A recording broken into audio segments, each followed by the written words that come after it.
Yes guys, welcome back to Hair System DIY.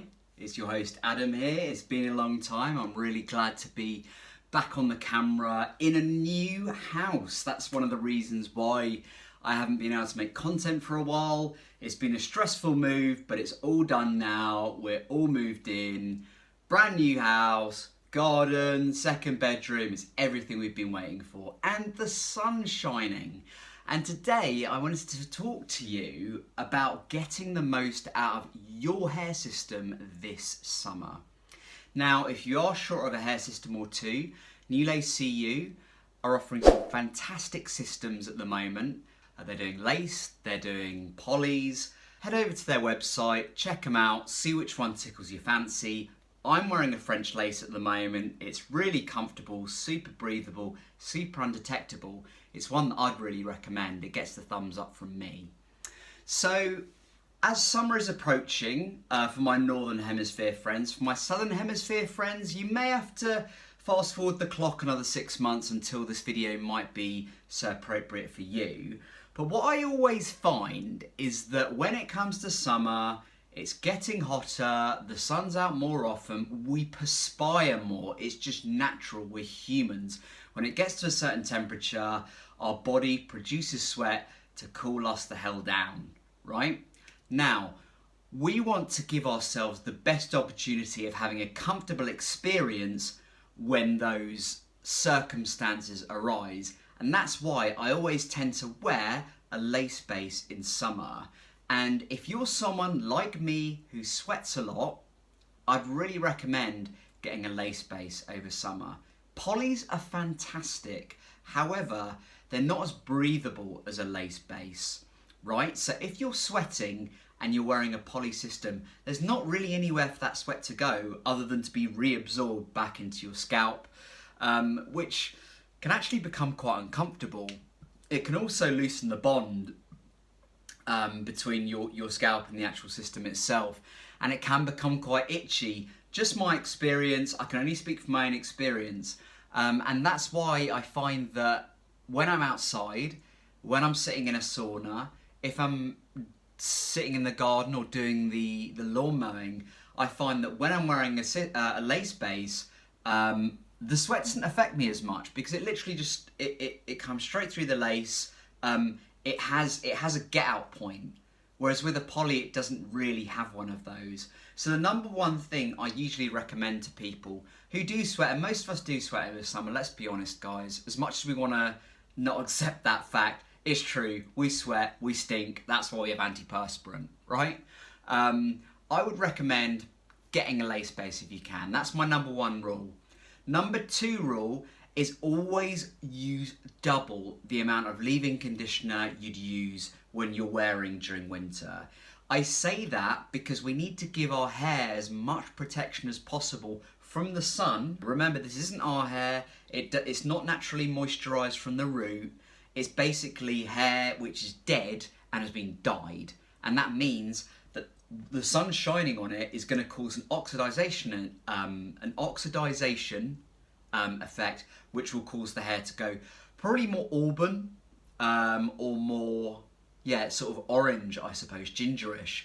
I suppose for people with darker hair colours, it's not as big an issue, but for people like me who are pretty Caucasian, pretty goddamn white British, we tend to get fairer hair, which tends to be sort of more subjected or more liable to getting this sort of gingerness effect. And trust me guys, I've had this before and it's not pleasant.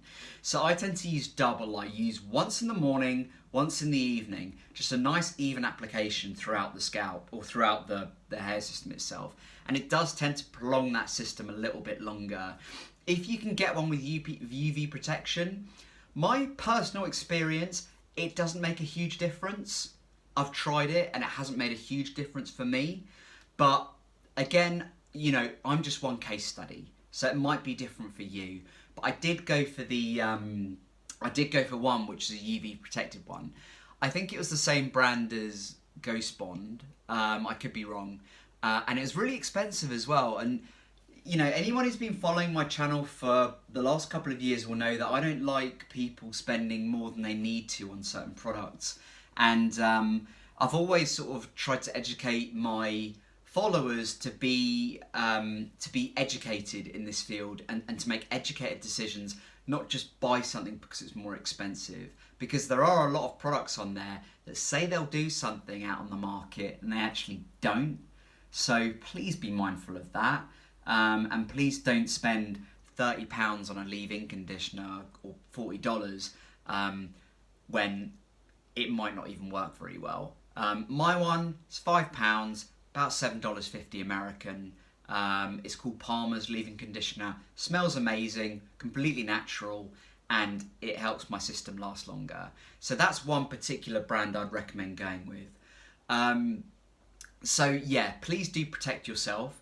Also, protect your skin. There's nothing to do with hair systems, but just please protect your skin when you're out in the sunshine.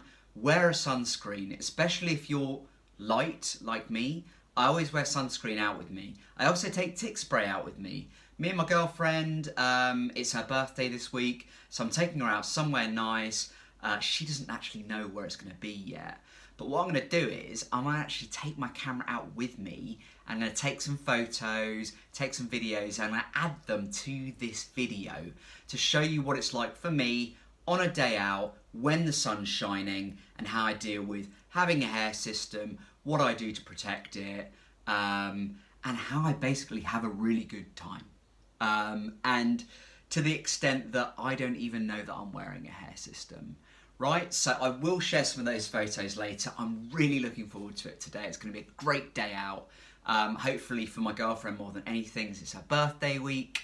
I recently put up a video as well. If you want to check out my hairdresser Myra, she's under www.hairright.com. I will put that in the description box as well as the NewLaceCU URL.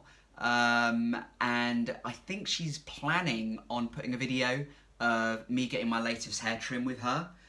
So it might be worth checking out her channel as well, just to see what it looks like, especially during a pandemic, to see what it looks like getting a hair trim. There's going to be more for people who haven't worn systems before and are a bit nervous and don't know exactly what it's going to look like.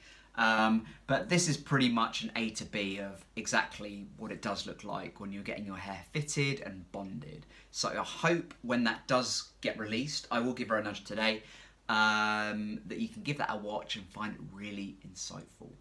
So guys, for now, I really hope you enjoy the sunshine if you're in the Northern Hemisphere. If you're in the Southern Hemisphere, stay warm, please. And I will speak to you all very soon. Bye for now. The craziest viaduct ever. I'm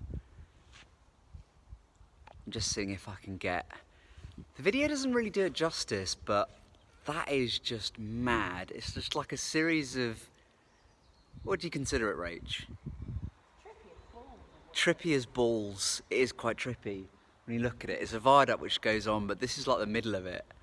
And it has these loops in the middle, and there's like 40 of them. And it's super cool. If you look that way as well, there's more.